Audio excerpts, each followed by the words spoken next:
Hello and welcome to Managing in the Middle. We are Rajita and Vishal, your hosts for this podcast. And here is where we talk about what it takes to be a people manager in this day and age of constant change and challenge. And we also share our stories and learnings that we as people managers have experienced. And we also have guests who are experts in their own right. They come and talk to us about their views on people management. So if you tuned into our last few episodes or if you're joining us for the first time, welcome. And thank you for being part of this journey. So Vishal, what do we have today?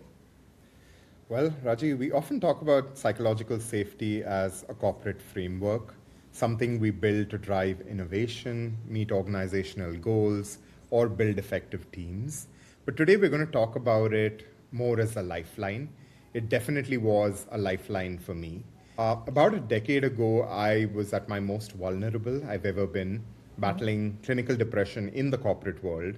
And in that darkness, I lost the one thing that I had always relied upon, my confidence. I just didn't start doubting my work, but also doubted my worth. It was during this time that I was hired by today's guest. On paper, I was her APAC lead for the talent engagement organization, but honestly back then, I was just a person trying to find my feet again.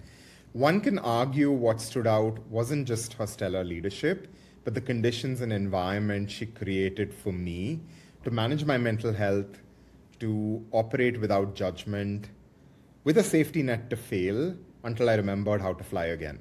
Because of that safety, I just didn't survive, I thrived, and I regained the confidence that I thought was lost forever. That leader is Daniela. She's the founder of Human Space and a former talent engagement lead at Google. Daniela, in my humble opinion, is a veteran when it comes to harnessing the power of psychological safety. And you can tell from my story, a master of leading with all heart. This is part one of a two-part series titled Manifesting a Non-Toxic Work Environment. The title is fitting because I think we all should want to manifest a non-toxic work environment. But today we will be exploring how to build cultures of trust in part one. And in part two, we're shifting our gears towards managing one's own energy and how to lead without burning out. Daniela, needless to say, it's an absolute honor to have you here, not just as my former manager and friend, but someone we all can learn from. Welcome. Thank you both. Thank you, Raji and Vishal. It's such a pleasure to be here, and thank you for creating this space. Wonderful. All right, let's jump right into it, Daniela. So many leaders mistake psychological safety for a polite or a soft culture. How would you define the difference between psychological safety in the context of a nice team and a psychologically safe one?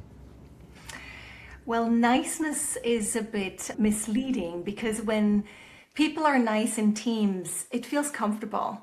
And comfort is something that we strive for. But the problem with us humans is that if we are stuck in the comfort zone for too long, we stop growing and we stop challenging each other. We stop anything that is discomfort has no more space there.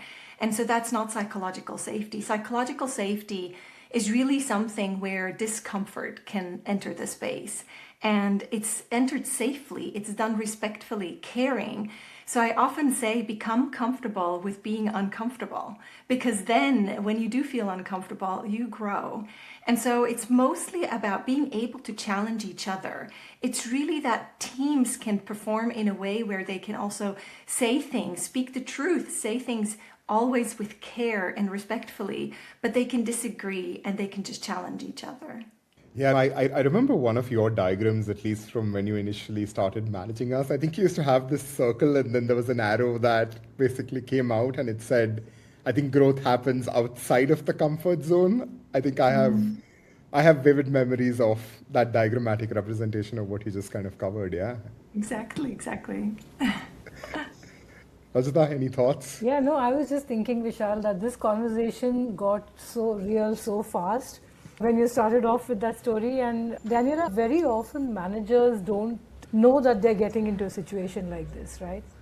You're just thrown into a situation and you have to think on your feet to show up as someone who cares, show up as a manager who is able to still create a psychologically safe environment even when chips are down kind of thing.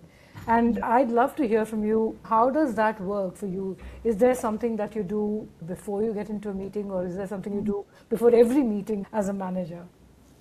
This is hard to answer. I wouldn't say there's one thing, otherwise I think everyone would be doing it. But I think it really starts with something that, Vishal, you were mentioning earlier when you shared your story of what you were going through, and it's about not judging. And I think that was a journey for me, at least in my childhood as well, where I felt judged very, very often. And we moved around a lot. So my mom, when I grew up, I was her only child. She was a single mom. We moved around a lot. And so I was always the new kid. I was always the stranger. I didn't speak the dialect or the language, I didn't fit in for whatever reasons. And just being judged so often makes you aware that when you're being judged, it's really hard to belong. And if you can't belong, you're not going to feel safe if you feel like the outsider. And so it was a really good lesson very early on about just becoming consciously aware of what am I judging and why am I judging? What's the purpose of the judgment? And it starts with oneself, and that's how psychological safety starts. Psychological safety is not something I do outside or I give. Psychological safety is something I start within myself. Mm-hmm. If I can feel safe, not to respond, not to judge, to just be silent, to observe, not to feel like I have to, perform an act or show up in a certain way, then you create a very, very different space, because you can be curious, you can learn, again, back to Vishal's story, we are all humans who bring a whole self into a workplace, and if we don't, then we perform. And what I mean with perform is not perform from a performance perspective for the company, but as in an act. We show up our best selves, we're smiling because, for example, not being well doesn't have space here. I need to show up in a certain way. And if as a leader you can create that space where people can just be honest and truthful and can just come with who they are, and they might only share that with you. They might not feel safe to share that with the rest of the team, but you can create a space for them to hold that and to see how can they be well again? How can you support them? Because it's not where they want to be by choice. It's usually a place where you end up, for example, through toxic cultures from the past. It's such a powerful thought, Tanya. I wouldn't have imagined psychological safety to be something that starts from within you as a leader or a manager. Because one of the questions as you were kind of talking through this that crossed my mind was psychological safety means different things to different people. So how do you create an environment that's conducive to, let's say, everyone on your team or in your broader organization? And I think somewhere you probably touched upon the fact that if you are kind of approaching it with the lens of being open to whatever it is that they bring to the table, I think that somehow automatically lends itself to creating, I guess, individual spaces that people might need, as opposed to kind of going in with a one-size-fits-all model. Yeah. Yes, and at the same time, we need to be aware, where are my boundaries? And I think that's the flip side, because sometimes we think I need to just accept anything and tolerate anything, and that's not true. That's also not okay, because if someone approaches you disrespectfully, and I have clients that sometimes say psychological safety is about being honest. So here's my honest opinion, and they just throw it at you, and it's painful and it's disrespectful, and it just ruins something. It just breaks something. And that's not psychological safety. That is when you give yourself the permission to just be rude and just to not think about what you're creating and what you're causing, because our words can hurt people. And the way we think, the words are just a translation from the mindset, and the mindset is an inner work, and the words just give voice to what's happening in our head, and those words then become actions, and those actions are what we role model for others. And within no time you have created a culture where you tolerate toxicity, where you tolerate that people just throw things at each other, where you tolerate all kinds of things, and that's also not okay. So psychological safety is not the permission to just say anything and do anything. It really means creating a space where people feel safe, but also feel challenged in a healthy way, and not in a toxic way. That's such a powerful reframing of psychological safety, because I think people kind of mistake it for radical candor. Even radical candor, when Kim Scott wrote about it, she didn't say you can be nasty. She said you have Right. to still treat that conversation with respect. And, I was thinking of a time, Daniela, when I had a team that I inherited in some ways. They had a really great manager, or they had a manager they liked, and I inherited that team. And there was a shifting of team cultures that was taking place, and my move into that team was deliberate. And I still remember feeling very threatened as a manager, because there wasn't that entire environment of trust. It was very hard for me as a manager to even create that environment of psychological safety. And I was a much junior manager. I had never faced something like this before. It was very hard. And something you said about psychological safety and the definition kind of reframed its definition in the space of being nice as well, really brought that back to me, because we had many conversations that were not nice for everyone involved in the team. So Yeah. thank you. And that reminds me of something when I listened to you. There was an engineer. I'm going to name him because that's who I learned it from. But there was an engineer in the office that we all worked at Google, right? So at the Google office in Zurich, his name was Jos Visser, and I remember him saying something that really stuck with me for all these years. And he said, as engineers, we have a filter on our ears, which means whatever you say, we will filter it, like not take it personally. I'll put it into context. I will rationalize it, whatever I need to do, because my filter is on my ears. Yeah. And then he would address people like me and say, hey, you people from people operations, the humans, the people, you have a filter on your mouth. So whatever you say, it comes polished, you've thought about it, you know how to say it. But if you have a filter and I have a filter, nothing lands anymore. And it was in a way, it was so true and so funny. So, it makes me wonder sometimes, how do we create the safe space when you have people who have a filter here and you have people who have a filter here? How do you bring that together in one team? And honestly, one of the things, and you've asked me earlier, what do you do, is there's one technique that I love in creating psychological safety, and it's naming things. Naming, to say, hey, I have a filter here. I'm going to usually think about how I say things, which means for someone who has a filter here can say, hey, just, how would you, I don't know, would you frame that more straightforward? Or how would you, and maybe pull someone aside one-to-one and say, I haven't heard feedback from you. I would really like to learn, like, what is something that's in my blind spot that you can share with me that I'm not seeing, but that you might be seeing? And I might still say it less directly or more respectfully than someone who has, their filters on their ears. But it's really helpful to understand how someone operates and knowing how they might mean it when it comes across. So it really, really helps a team that there's different styles and different ways.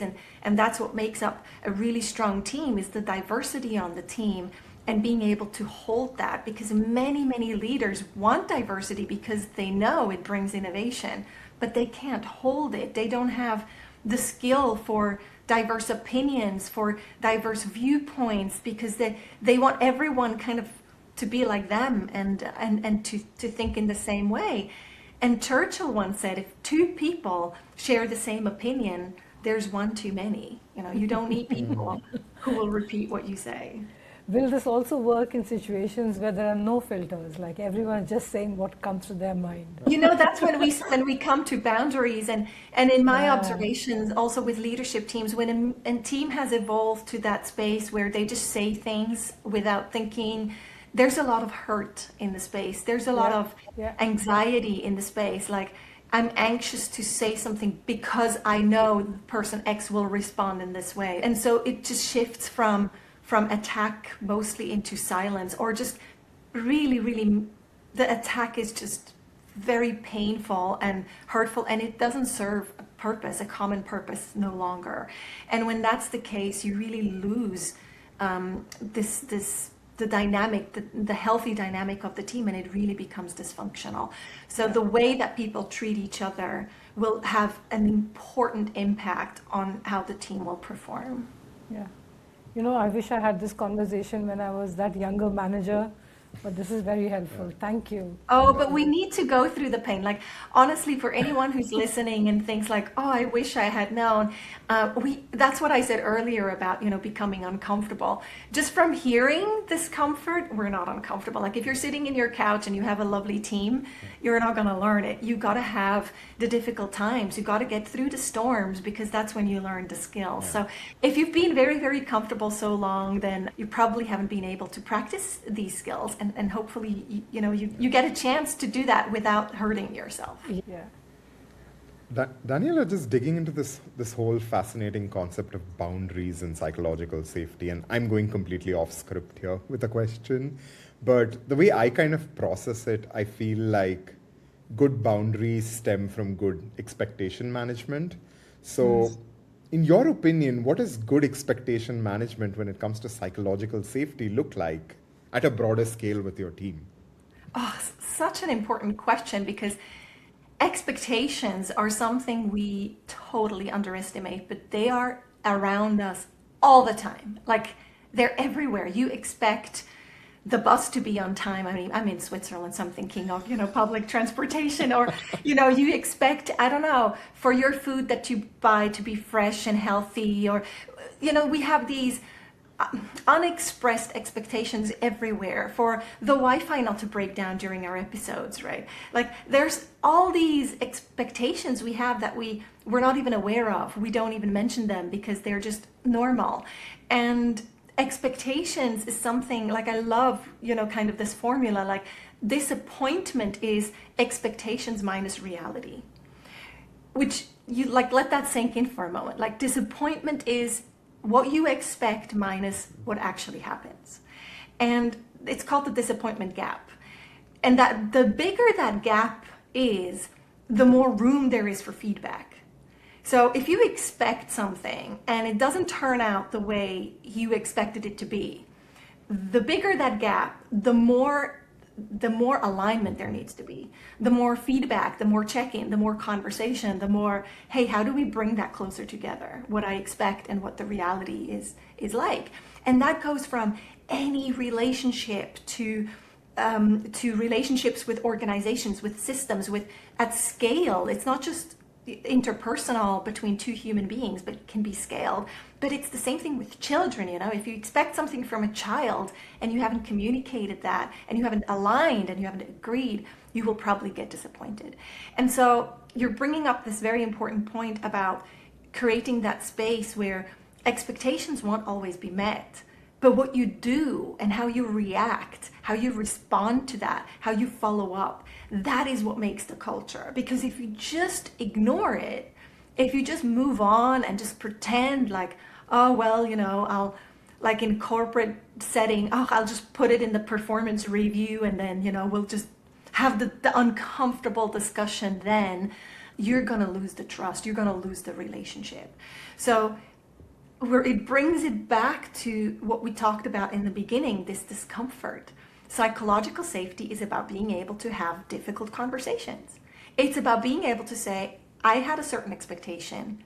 It wasn't met. It doesn't mean my expectation was right or wrong, or there's no judgment in whether it was supposed to be the way it was, but it's expressing a form of reality that I have experienced, which might be different from yours. So let's align on that. And that tuning in and aligning is what brings people closer together. And the more we avoid it, the more we separate a relationship. It's such a simple thought, but it also kind of just is a very sobering reminder that, I don't know, humanity doesn't want to have the tough conversation. It's uncomfortable. It is uncomfortable. And I don't know if there's a part of it where, natural predisposition is I don't want to let the other person down, but by not having that honest conversation, you actually are. And it's somewhere grounded in that, right? Yes, exactly. Oh, I can hear a child. Yeah, absolutely. We just pulled her away. Oh, very cute. Oh, my heart just warmed up so much. So going back to these, having this difficult conversation. So becoming uncomfortable, we need to think about the short term and the long term. oftentimes we please the short term, kind of like companies as well. Hey, for the short term success, I'm willing to risk the long term sustainability of the company, right? Because I'm, for example, the CEO of this company for 5 years, so I just got to bring good numbers, and then who cares what happens in 20 years, right? So we don't tend, as humans, we're not wired to think when we're 80 years old, so now I'm going to eat healthy so I sustain. We're thinking of, oh, there's something tasty and something, I don't know, this is fun, and we're tempted to think short term.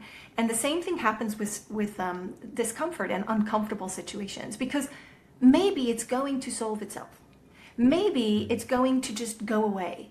Maybe the person that is disappointing us will go away, or maybe they will, for some mysterious reason, start to change, and maybe I can change something in the environment so they will change.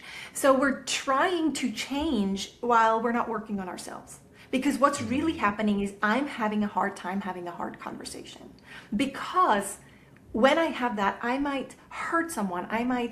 They might not like me, they might not accept me, they might not believe me, they might get angry. So we're afraid of the reaction. So why don't we name that? Hey, I have some really difficult, something really difficult I want to share with you, but I'm really afraid of how you will respond. And I want to share a story here, because speaking of children, our son, when he's now 11 years old, and when he was about 5 or 6, I can't really remember, I taught him that. So I remember I was working with some leaders, and then I was thinking, this is such a cool trick in a way, and I really want to teach him that. And I taught him that if he ever has something difficult to share with me, he should just start by saying, Mommy, I need to tell you something, but I don't know how you will respond, because that will make me just, ask him, like, what do you want me to do? Do you want me to be silent? Do you want me to just listen? And he did that. And I can tell you, like, try that out with someone. Kids is fun, because, they'll really do it. And he walked up to me one day and he said, Mommy, I have something really difficult to share with you. And I don't know how to say it, but I'm afraid of how you will respond. And it's like I wanted to tie myself up so I couldn't, put, duct tape on my mouth and tie up my hands and tie up my legs and sit still, like freeze myself in a block of ice, just to be like, I'm not going to react. I'm not even going to blink. I'm not even going to do something, I'm not going to frown. There's not going to be a reaction whatsoever. And I remember that moment so clearly, because I knew that he could now say whatever he wanted, as bad as he wanted, because I was ready, I was bracing. And then he shared something, like he lost something on the playground, and it was completely like, oh, it doesn't matter, because again, expectations, right? I expected there's this huge thing gonna come my way, and then it ended up being something big for him, but in the context, it was like, oh, don't worry, we'll get a new hat or whatever it was. And it just shows how difficult conversations is something we haven't learned how to do in school. We learn maths, we learn different languages, we learn all kinds of skills, but just approaching difficult conversations before they turn into conflict is just a skill we haven't learned. And so often we avoid it, we walk away, or we fight back. Those are typical responses we use. Yeah. No, and I think also just going back to, your example, I also feel with children, vulnerability just comes so easy to them, because they're obviously not thinking about outcomes and consequences quite the same way that I think most adults are. And even as you were kind of talking about, response to, I guess, stimulus in this particular instance, I'm like, it actually goes back to basic existential, our approach to situations where, it's fight, flight, freeze, or fawn.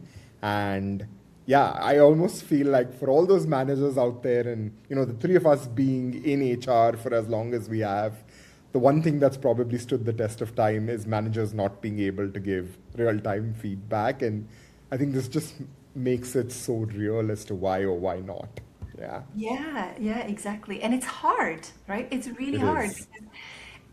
Depending on the context, the company that as a leader, as a manager that you work in, you're maybe rated based on how you lead and what you say. Yeah. And so we're being incentivized and trained in a way where we need to be liked. And that's not healthy. It's not healthy because it's an illusion. The moment you lose the power of being the manager, the moment you lose the power of being able to assign performance ratings on your people that will, I don't know, impact their bonus or their pay or their career or whatever, the moment that power is removed, all that's left is a relationship. And if you haven't invested in that relationship, it's just not real. It will just fall apart the moment you lose that power. So it's an act. It's a performing act of sometimes, being played as managers. If you observe, if you're attentive, you will notice. Maybe the end of the year is performance review time, and you notice how you have someone who walks up to you and says, "Hey, we haven't had lunch in a long time. Like, let's go out for lunch." Like, and sometimes it's not as obvious, but you just ask yourself, what's the motive? Why are people doing what they're doing? Because oftentimes, if you hold power, the people around you will act. And if you don't see the act, then they're playing you. And that's why I often say, the more senior you are, the more you are in a bubble. And in that bubble, it's very, very lonely and very, very unreal, because it's like in a theater, everyone's like, I don't know, sometimes I feel like these birds that show the nice feathers, to attract a partner. It's just an act of, hey, look at how shiny my feathers are. Look how great I am. And look at what works. Hiding the mistakes, right? We're back to psychological safety. Just hiding what went wrong, hiding all of that. And now imagine, as Simon Sinek said, there's this beautiful video of him that you can watch on YouTube where he says, kind of like, who's the asshole in the room? Everyone knows. And people get promoted for these behaviors because they're successful with it. And and I'm now talking mostly corporate settings, right? But as long as we are incentivizing people for the more that the team likes you and is behind you and supports you, the more successful you are, and the better your numbers, and the better and then you become the CEO of this company, right? And then you sit up there, you hold all the power, and people are just trying to just please you. They're just trying to go along with you. And unless you are really the smartest person in the room, which rarely is the case, you're not going to innovate. You're not going to progress. You're going to get stuck, and you're going to need to learn some real skills real fast. And it starts with having real conversations, and that's very, very difficult. That's such a great point, Daniela. And while you were talking about what corporates don't teach you, this is related but not related to what we are talking about today, but I also feel corporates don't teach you how to handle anger well. When something sad happens or something really tragic happens, we have a lot of support that we provide to teams. There's space created to talk about world events, etc. But when someone's angry, there is hardly a way by which it can be communicated in a team. And anger is what a lot of times we can express easily outside in our relationships, but never at work. And I feel that anger, being able to express your anger as an emotion, not behavior, is one of the biggest learnings a manager can have, because there are times you will be angry either with the system, with the news, with someone on the team. How do you communicate that with someone else is a large part of psychological safety as well. But we never talk about that. Yeah. Exactly. And you're touching on one of the key points, because you can build the illusion of safety. You can have difficult conversations in the team. Like, you can build that, and you can have that space and feel like you have it. The moment you get triggered is when it's tested. Yeah. And people will remember that. They don't remember the sunshine leadership and everything was lovely. They remember, how did you behave when I needed you? Yeah. Right? Like, back to your story, Vishal, right? When I'm in a dark place, when I'm in a difficult time, when things are not going well, how you respond will determine the culture on the team. That is the most crucial, this is what I wrote my master's thesis about. This is the most crucial moment in holding psychological safety, because that's the moment it breaks. We often, again, we're back to the topic of avoidance. We often avoid meeting our personal shadow. That's why I say psychological safety starts with us. There are certain sides we don't like about ourselves, like anger, like you mentioned, right? So, for example, I might get angry in traffic. someone cuts in front of me, I might get furious, like my husband will swear at the person and it finds it entertaining, right? And it creates a sort of an anger, and if you don't know what that is, and it just comes, it's just a reaction because your prefrontal cortex, your rational part of the brain, gets switched off just for a little bit longer than the amygdala. You might be familiar with the amygdala hijack, that almond-like shaped part of our brain, that is the reptile part of our brain, that just creates this spark of fight or flight, or that survival mode. And it means that if someone threatens me, and this can be in a meeting, we're not running away from lions these days mostly, but if I'm in a meeting, the biology of my brain doesn't know the difference between the lion and someone who says something that threatens my career. And so I will react before I can think rationally about it. And being able to regulate my emotions starts with being aware. And that goes to the point you're saying, because anger is one of those key emotions that will destroy psychological safety. Because when we are angry, we typically have a very strong defensive or offensive, the fight or flight, right, reaction, where we usually defend almost our life, and that is so intense and so strong that it damages something. So the moment if I'm a leader of a team, and the moment someone says something that I feel this attacks me, this is triggering me, it's doing something with me, the way I respond will determine the culture on the team. If I don't have the skill to hold that, to say, hey, what's happening with me right now? Like they say, it's more or less, it takes 18 minutes for the adrenaline to rush through the body. So 18 minutes is a long time for anger to hold on. And sometimes you can't say, I need a bathroom break for 18 minutes, right, to go calm down. So it's practice, but because we don't like it, because it's uncomfortable, we avoid it, so we don't practice it. It's like riding a bicycle. If you don't try to do it, if you don't fall several times, you're not going to learn to do it. And the moment something happens, you won't have the skill, and you will react, and you will just damage so much in the culture.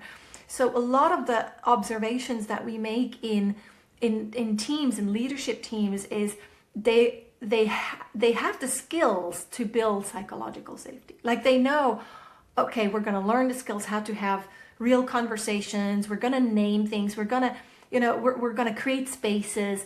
We're going to do all those things, but it's never under pressure. It's always designed, let's schedule time and do this. Let me in the meeting start by saying X. So there's time to prepare. It's all coming from our rational brain. It's all coming from the thinking brain. And the moment this gets put under pressure, that's when it breaks. Because we haven't practiced to be silent for a moment. We haven't practiced to say, hey, I need a moment. Or, to respond in a way where I can help create a boundary that I just need in that moment to catch myself before I go and damage something. And that starts, or for me, it often started with, start by not judging.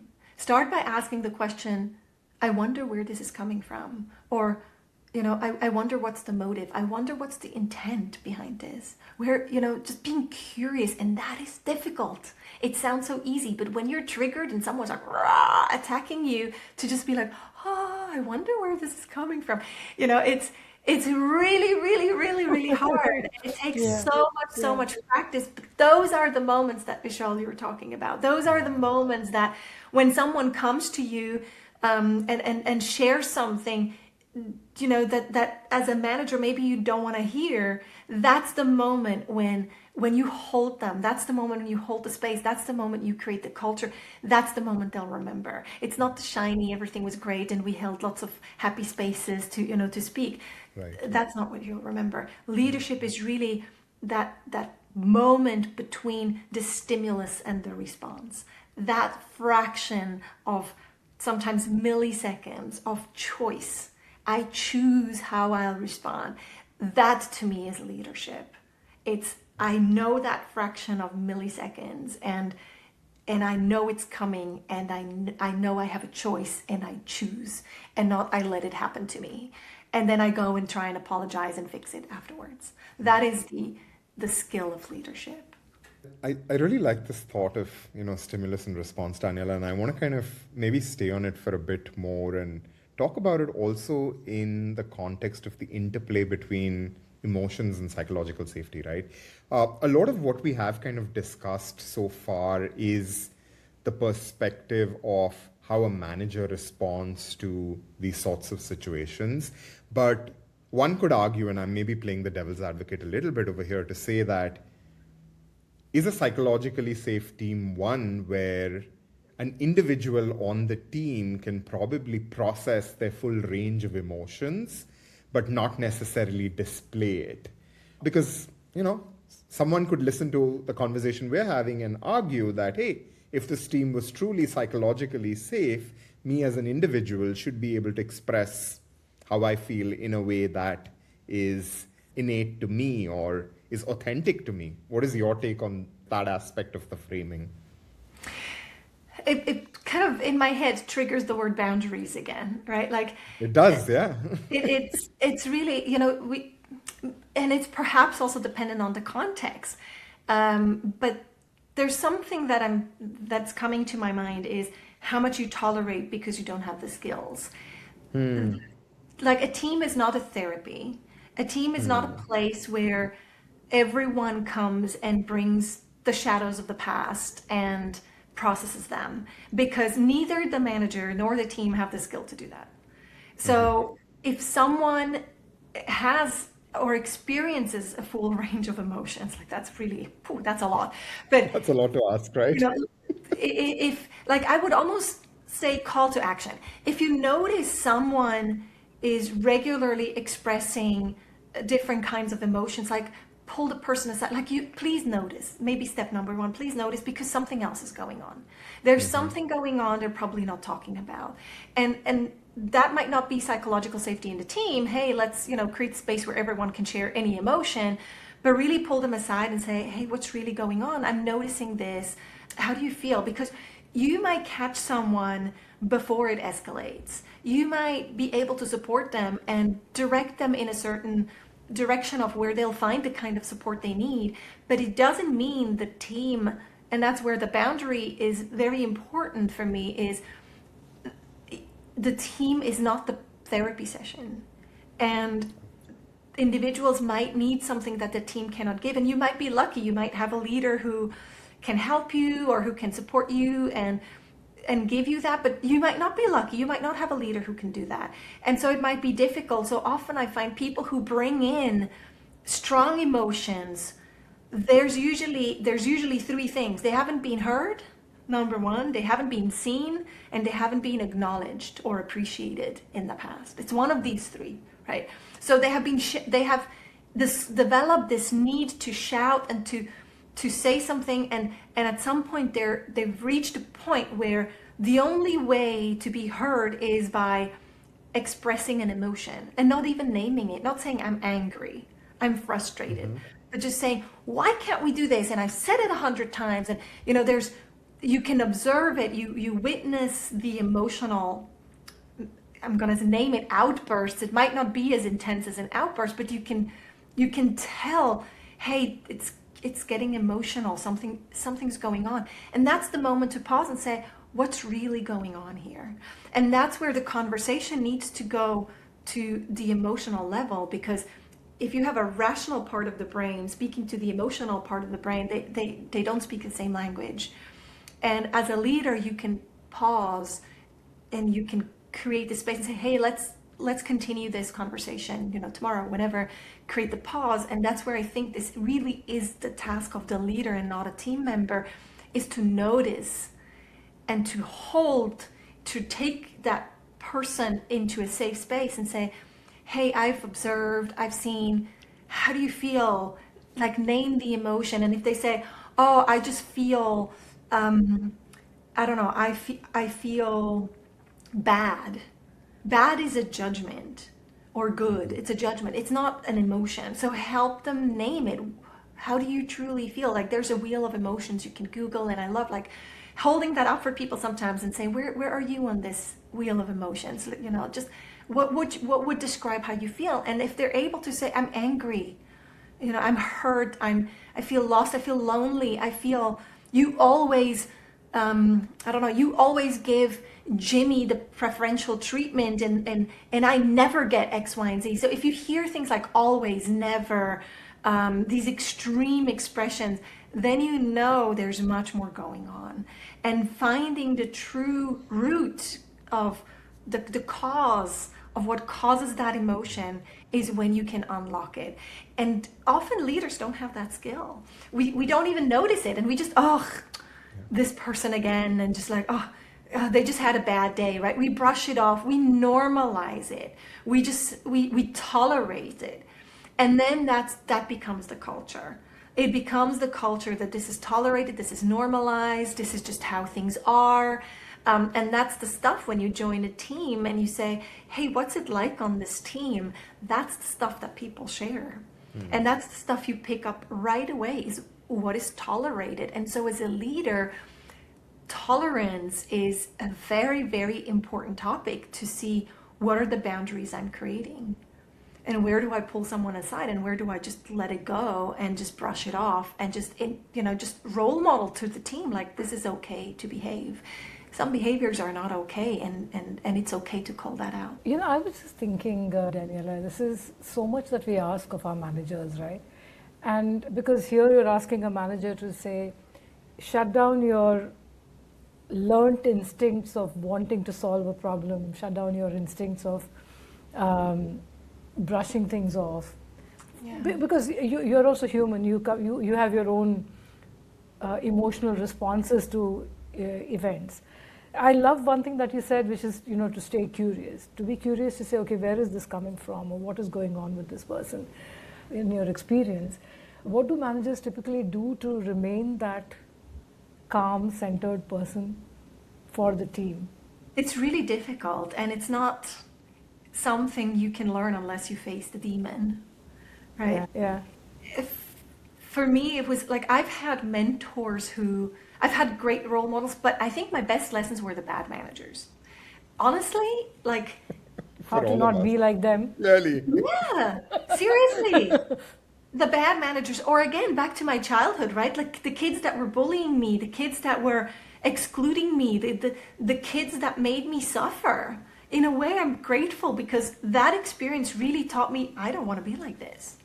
Yeah. And it gave me such clear examples of no, and such clear examples of yes, that it really helped me navigate this ambiguity, and the learning only happens if you face it. And again, we're back to the bicycle. You can't ride a bike unless you face failing and falling. And I remember when our son was learning how to ride a bike, and when he was learning how to ski, or things, any sports or anything he needed to learn when he was new to it, I would always say, how are you going to fall? Let's practice and let's visualize how you're going to fall. How do you want to fall? And I remember when he said, like, when we were talking about the bike, I asked, we can choose the terrain where you will learn how to ride a bike, because depending on how you want to fall, it's going to hurt more or less. And so we knew it's not going to be concrete. We knew grass was a good option, but he said, I'd like a bush, because then I can fall against the bush. And believe me, when he fell into the bush, he was screaming his lungs out, because that was painful. And it's a choice of, I know I will fall, and I know I will. I always said, you will fall, like, try to fall 16 times before you start to master it. Like, aim to masterfully fall.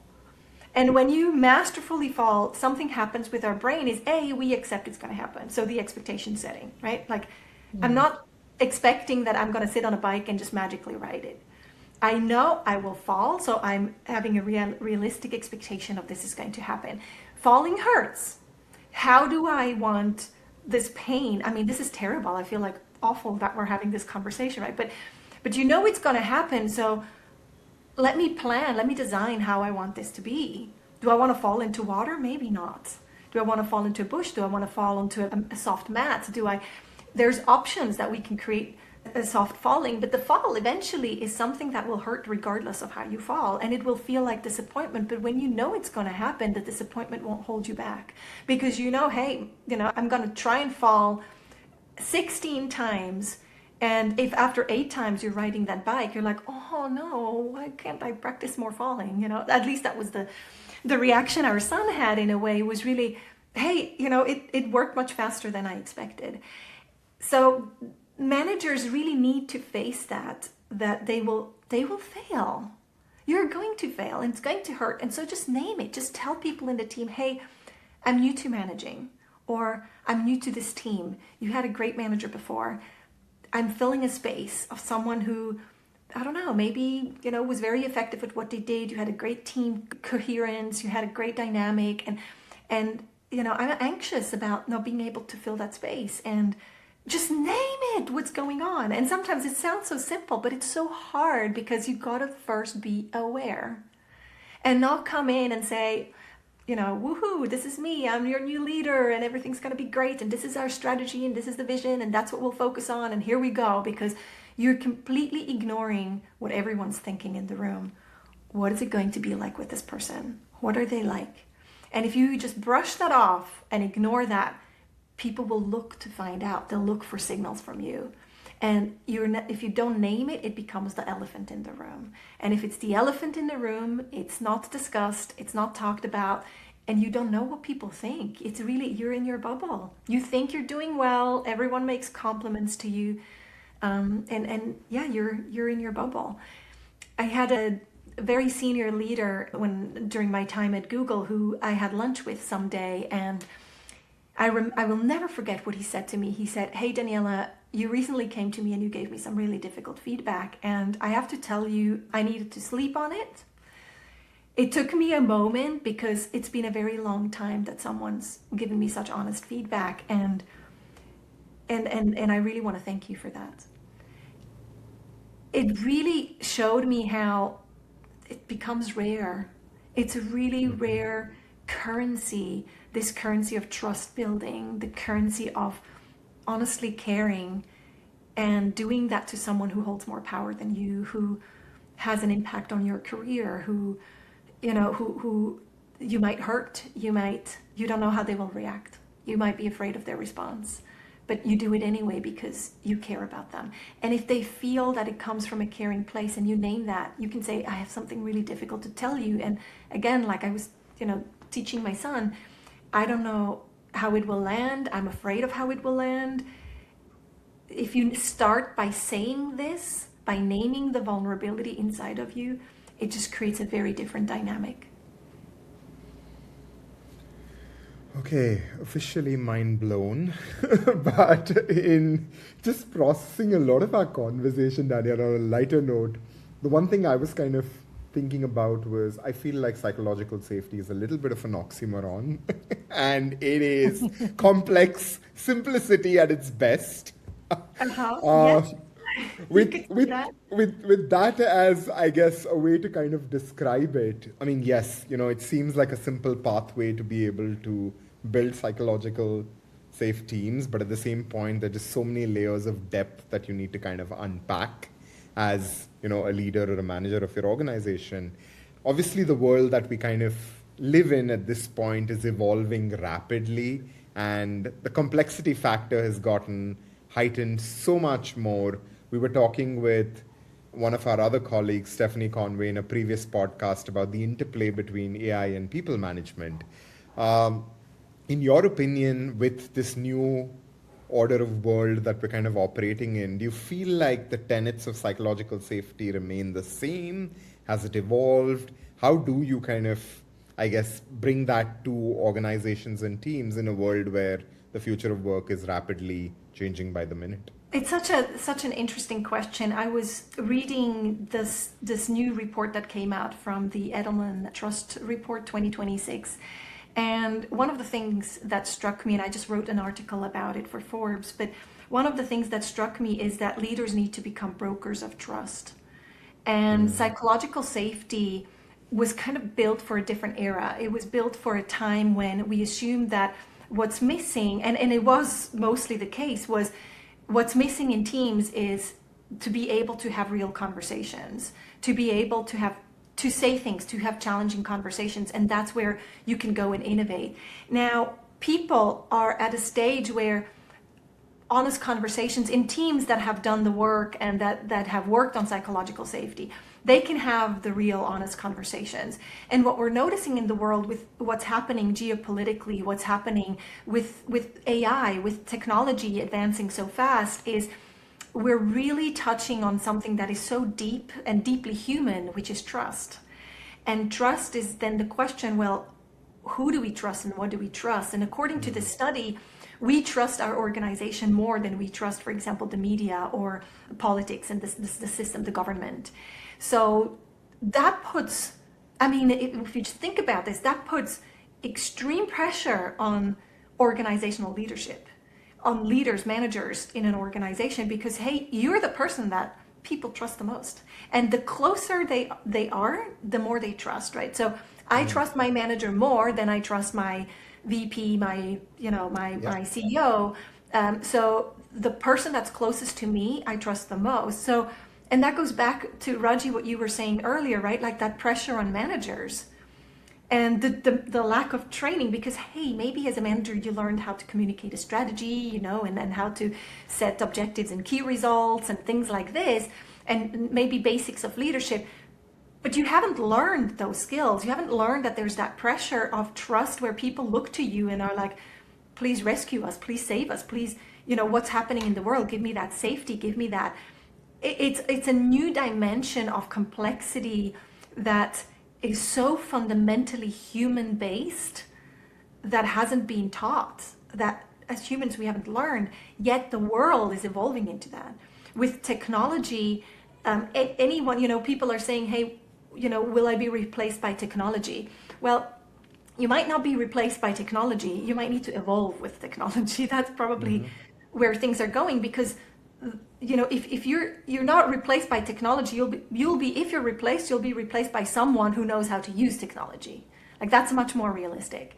And if someone who knows how to use technology is the future, then you got to become uncomfortable. You got to face how you're going to learn. And for leaders, that doesn't just mean I need to know how to use ChatGPT or Gemini or any of these, tools, how to make my slides, or, to be a power user of tools, but it really means what's shifting in the culture, what's shifting in the system, what's shifting, what will people need when I'm going to call it AI, when tools start to support how we work as humans, then what is the job we need to do?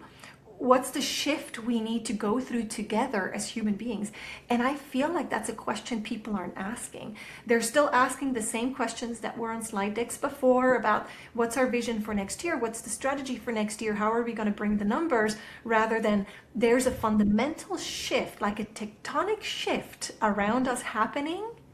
And how do we first make sure we are okay as human beings, that we can handle that? How are we going to face that and not pretend it's not here? Again, we're naming it. This is happening, and how do we go through it together? And we might not have the answer, and I as leader probably don't have the answer. And there might be experts among you who are more experts than others. So how do we surface that? And that takes strength. To say vulnerability, another oxymoron, right? But vulnerability takes strength. You can't be vulnerable without being strong. So it's really this leading with vulnerability.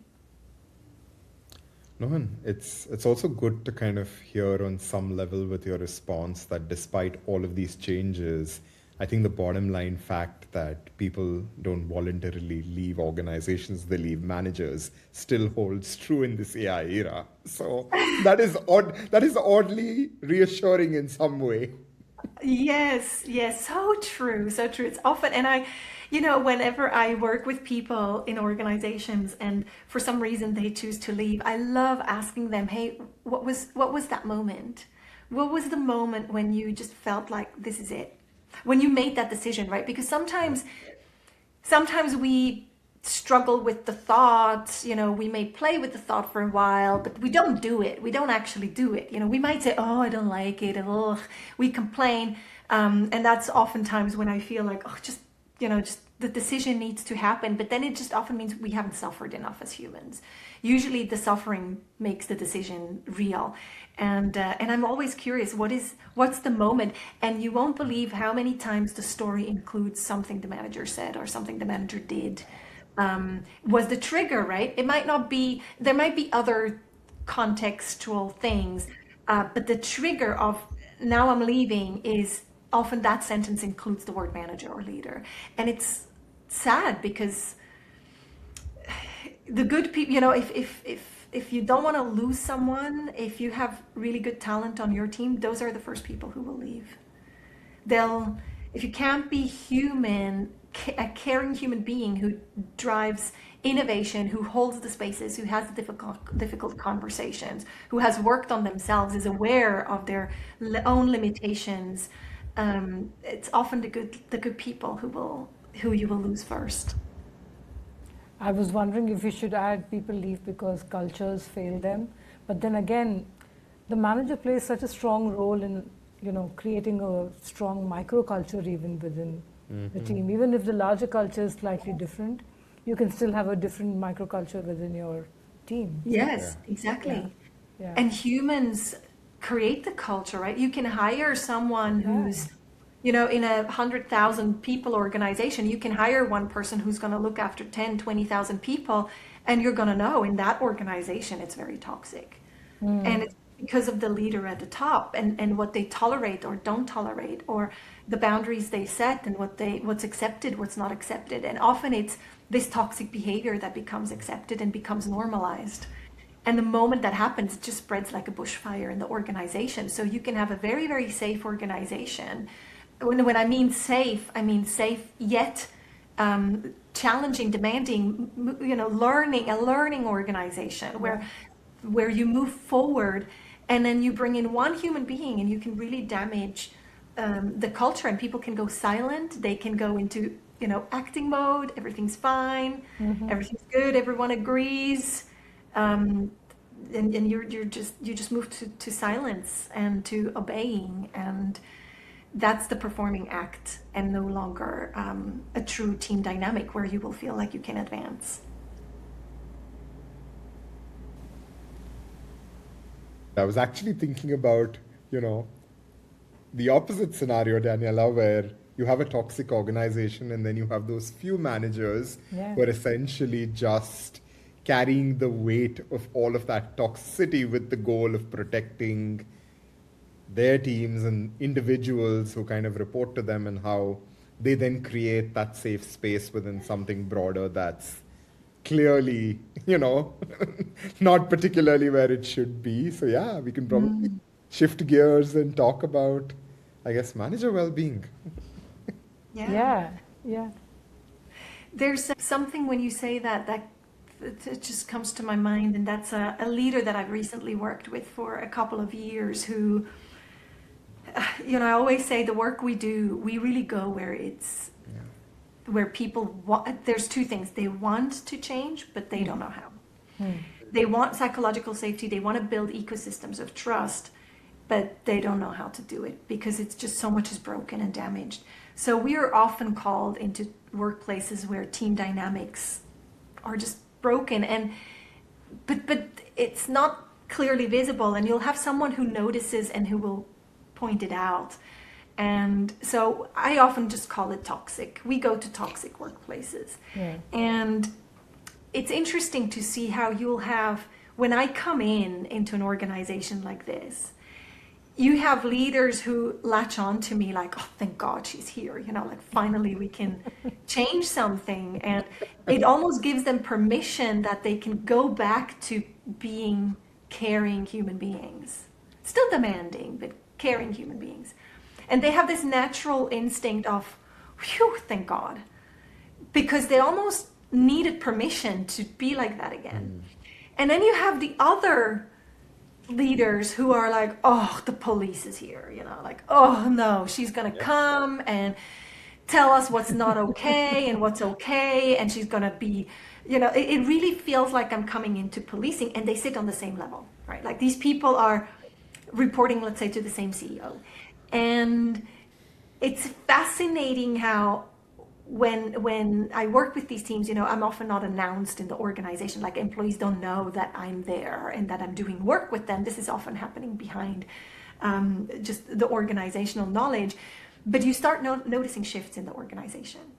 And this is what we measure. Like we go and we do diagnostics in the organizations, and we start to notice how people who report to leaders who latch on and are like, this permission, I got permission, I can do this again, they thrive much faster. They are the people who then have that permission too. Because now my leader has permission and I'm noticing it. They might not say it, but I'm noticing a shift. And it's a very quick change of, it's almost like an activation in the system. It's almost like there's a button or like a lever, and you just apply the shift, and it's just like whoosh, it almost naturally, there's conversations, there's things are okay to say, there's permission, and this feeling, and we haven't talked about this yet, this feeling of my leader has my back. Because the leader now has the permission. Because in their system, what has shifted is this external person has come in who now pays attention to what you're doing and is giving you the permission. Whereas the CEO might not have done that before, because the CEO just doesn't want to bother, or just like whatever, do your thing, and is not giving that permission. But those leaders who are, the police is here and I got pull myself together and act and pretend, what you see happening is there's a lot of confusion in the organization. Like teams are going to be, what I'm seeing, what I'm hearing, and what I'm perceiving is not aligned. And when you purely measure engagement, like employee engagement, and you purely measure productivity, for those who measure productivity, you measure outcome, not output, you measure outcome, you will see a very clear difference in the different kinds of leaders. And the policing takes much, much, much longer, because it's a mindset shift that needs to happen, and it's really, really, really difficult, because the moment you step out the door, they tend to go back to their modus operandus.